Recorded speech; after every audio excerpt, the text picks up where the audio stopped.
Halo Sobat Eksis, apa kabar? Kali ini kita akan membahas pelajaran fisika bareng Kak Siti. Kakak akan menjelaskan bab dinamika gerak lurus. Kakak akan menjelaskan materi dan penjelasan soal-soal untuk masuk PTN. Di dinamika gerak lurus, pertama kali akan membahas tentang hukum Newton. Hukum Newton itu ada 3. Hukum pertama Newton itu bilang kalau total gaya yang bekerja pada benda sama dengan 0. Jika jumlah total gaya yang bekerja pada benda sama dengan 0, kondisinya ada 2. Yang pertama, benda bisa diam atau benda bisa bergerak dengan gerak lurus beraturan. Kalau benda bergerak lurus beraturan, berarti nilai kecepatannya itu adalah konstan atau tidak berubah.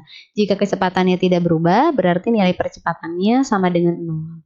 Hukum 2 Newton itu bilang kalau total gaya yang bekerja pada benda itu berbanding lurus dengan perkalian massa dengan percepatannya. Nah, karena ada percepatan, berarti gerak bendanya itu adalah gerak lurus berubah beraturan. Jadi gerak bendanya itu bisa dipercepat atau bendanya bisa diperlambat. Nah, hukum 3 Newton itu bilang kalau jumlah gaya aksi sama dengan minus reaksi. Artinya kalau kamu ngasih satu benda sebuah gaya tertentu, nanti benda itu akan ngasih gaya balik ke kamu dengan nilai yang sama. Makanya minus karena arahnya berlawanan. Gitu. Contoh soalnya, ini ada contoh soal untuk SBMPTN tahun 2010, kode 526. Nah, ini pernyataannya bilang kayak gini. Pada benda diam, resultan gaya yang bekerja pada benda tersebut adalah 0. Nah, ini betul sesuai hukum 1 Newton. Hukum 1 Newton kan total gayanya bisa sama dengan 0. Nah, kondisinya salah satunya bisa bendanya diam.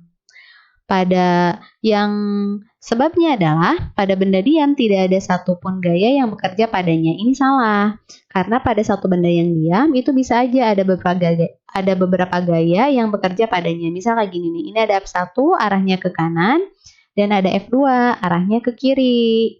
Nah, mereka itu misal kalau nilainya sama F1 sama F2-nya, kalau kamu kurangin kan tetap berarti nilainya 0. Jadi bisa aja satu benda mempunyai beberapa gaya, cuman kalau ditotalin nilai gayanya sama dengan 0. Jadi alasannya salah ya. Kalau benar dan salah itu berarti pilihan jawabannya adalah C.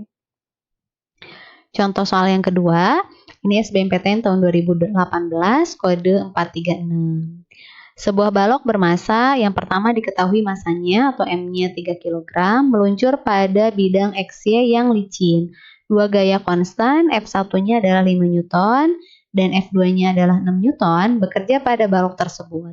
Gaya F1 sejajar dengan sumbu X. Nah, mari kita gambarin dulu ya. Misal ini ada sumbu XY, ini sumbu X-nya, yang ini sumbu Y-nya. F1-nya sejajar dengan sumbu X-nya seperti ini.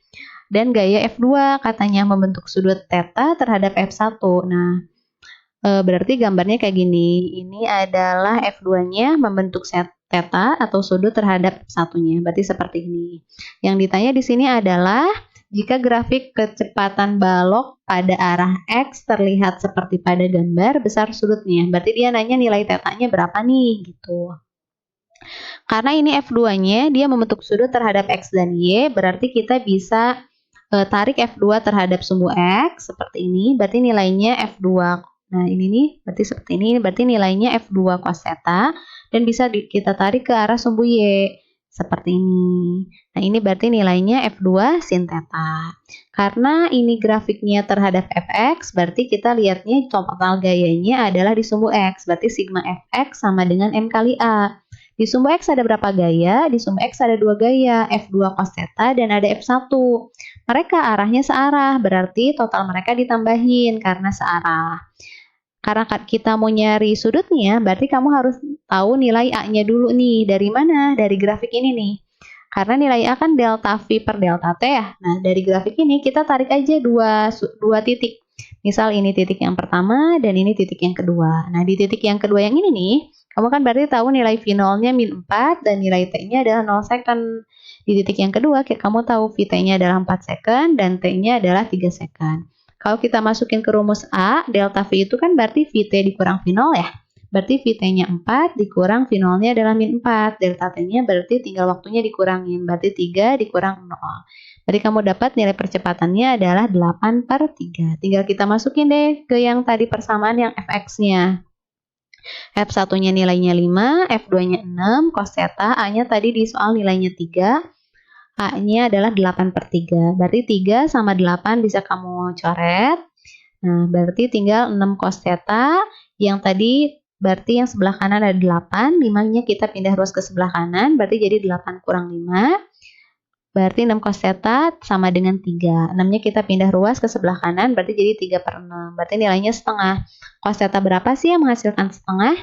Nah, berarti yang menghasilkan setengah tetanya adalah 60 derajat. Berarti jawabannya yang C. Agar kalian lebih paham, untuk mengecek kepahaman kalian bisa mengerjain contoh soalnya yang ini SPMB di 2005 yang bisa boleh dijawab di kolom komentar ya. Ditunggu jawabannya.